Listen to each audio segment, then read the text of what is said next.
Tract numéro 195, avril-mai 2025, l'émancipation de la femme, comme celle de tout le genre humain, ne deviendra réalité que le jour où le travail s'émancipera du capital.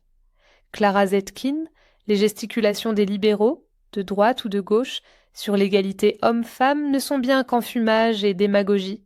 Remboursement du trop-perçu de la grève du 5 décembre 2024. Ce n'est pas souvent que cela arrive pour être souligné. L'administration a accepté la discussion, certes par le biais de la correspondance écrite, mais tout de même. Bon, cela n'a pas valu un courriel envoyé à tous les agents des 3 entités, nous y reviendrons. Toujours est-il que chacun s'évite une bataille juridique longue et onéreuse. Certes, Sud peut faire des erreurs, mais dans la mesure du possible, nous vérifions.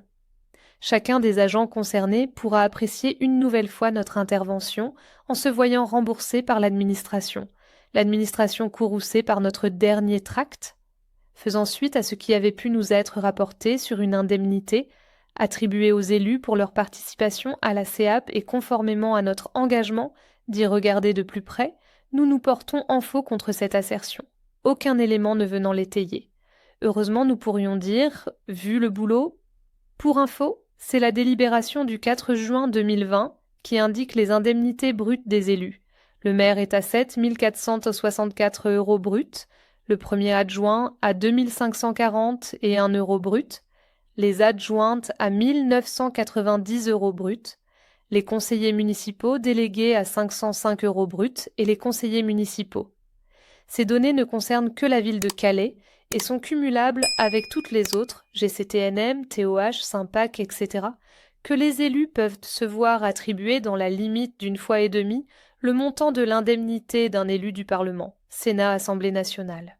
Erratum, dans le tableau statistique anonyme présenté dans notre dernier tract, une erreur de report de colonne, comme cela peut arriver à tout à chacun, seul celui qui ne fait rien ne fait pas d'erreur, nous a amené à indiquer qu'un agent se voyait attribuer un AFSE à 1360 et 1,68 € avec en su un logement de fonction. Si l'agent effectivement a un logement de fonction, son IFSE ne peut être que moitié moindre, la délibération municipale faisant foi, chacun l'aura compris. Sud sait reconnaître ses erreurs. Ceci étant dit, cette vérification a fait que nous nous interrogeons sur un autre sujet sur lequel il semble que nous serons amenés à revenir ultérieurement. Mais revenons-en au fond du dossier. Notre dernier tract a donc soulevé le courroux de l'administration municipale au point que cette dernière s'est crue obligée d'envoyer un courriel à tous les agents. Que nous dit donc ce courriel ? Que nous serions mal intentionnés, rien que cela. Pourquoi ? Parce que nous avons fait état d'une possible rémunération d'élus, indiquant que nous allions vérifier la véracité de ce que nous avons fait. Au contraire, nous devrions être remerciés d'avoir mis fin à cette rumeur, et aussi d'avoir présenté un tableau statistique anonyme, ne portant pas sur la totalité des agents concernés d'ailleurs, qui montrait peu ou prou les différences de montant entre agents dont il peut être difficile d'en justifier la pertinence.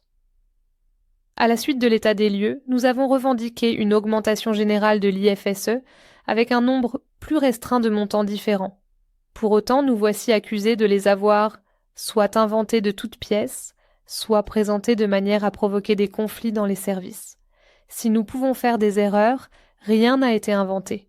N'aurait-il pas été plus intelligent d'en discuter préalablement ? Mais enfin, quant à notre soi-disant volonté de provoquer des conflits, ça il fallait oser. Les différences de montants attribués sont du fait de l'autorité territoriale, pas de la nôtre. De plus, nous avons revendiqué pour les agents moins de différences et une augmentation générale. Pour Sud, l'affaire est close et espérons qu'elle permettra d'ouvrir la discussion sur notre légitime revendication de refonte et d'augmentation de l'IFSE, LDG, avancement de grade et promotion. Lors de notre dernière rencontre majorale, nous avions revendiqué qu'une discussion s'ouvre sur les LDG, lignes directrices de gestion, qui déterminent les avancements de grade et promotion.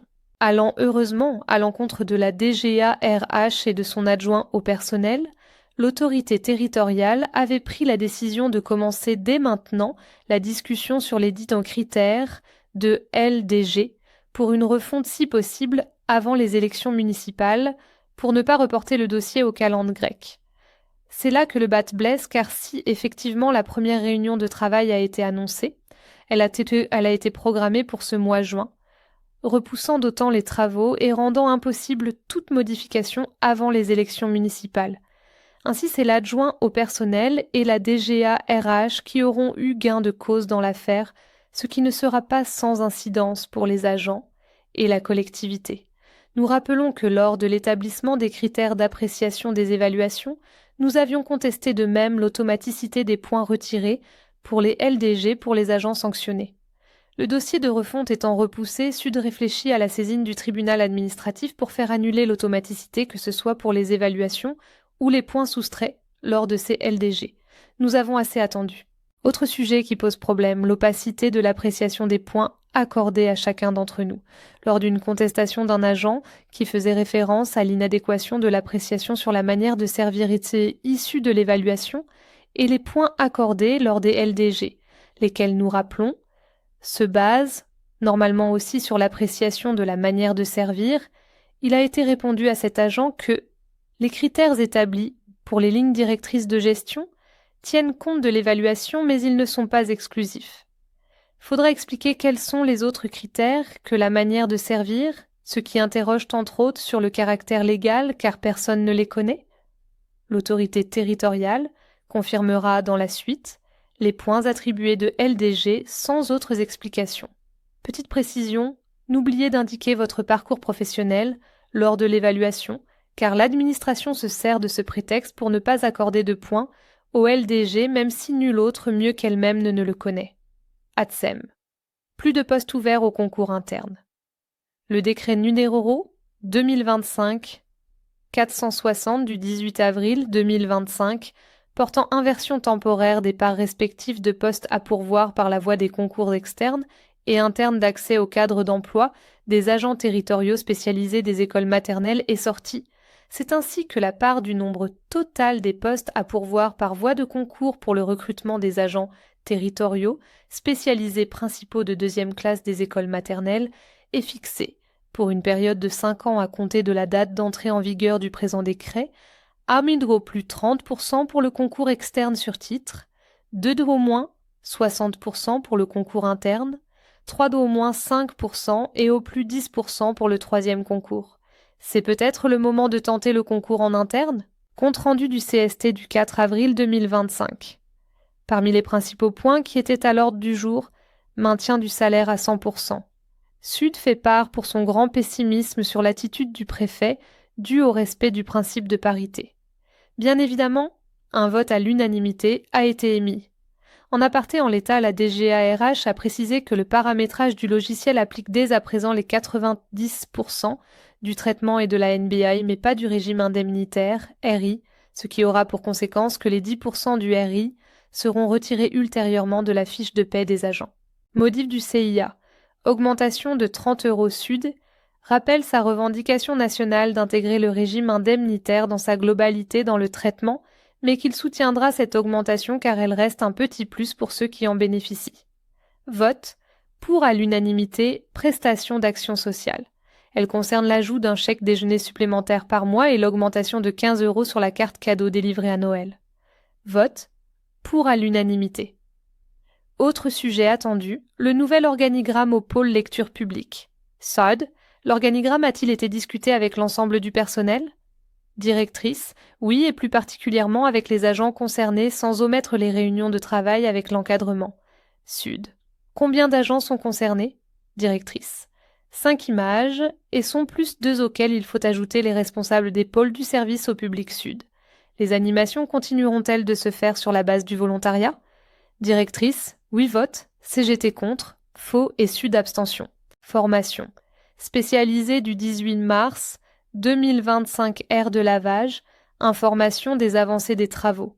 Coût total, 428 995 € plus 5 000 € pour l'aspirateur, fin des travaux prévus pour mi-juin. Moralité, il ne faut jamais rien lâcher quand on a raison, et Sud n'a rien lâché. Imprimerie. Les travaux vont bientôt commencer. 38 000 € de budgétés pour la ventilation de local de ce service, et ce n'est du luxe depuis le temps que les agents attendent. Rappelons que nos collègues de l'imprimerie vivent toute leur journée au travail dans le bruit, sans la moindre ouverture sur l'extérieur. Là encore, nous n'avons jamais lâché. Risques psychosociaux. Sud note qu'encore une fois, le CCAS était mis de côté car le questionnaire était fait par le CCAS mais sans les organisations syndicales.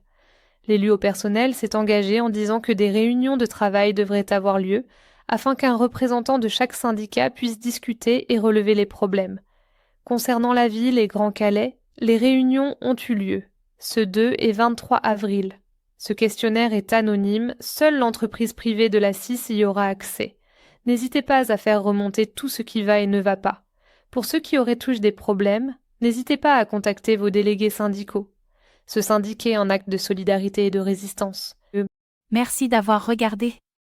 Si vous avez apprécié cette vidéo, n'oubliez pas de vous abonner, de mettre un pouce bleu, d'activer les notifications pour être informé de nos prochaines vidéos, et n'hésitez pas à partager sur vos réseaux sociaux. Votre soutien est essentiel pour nous. À bientôt sur votre chaîne Sud CT 62.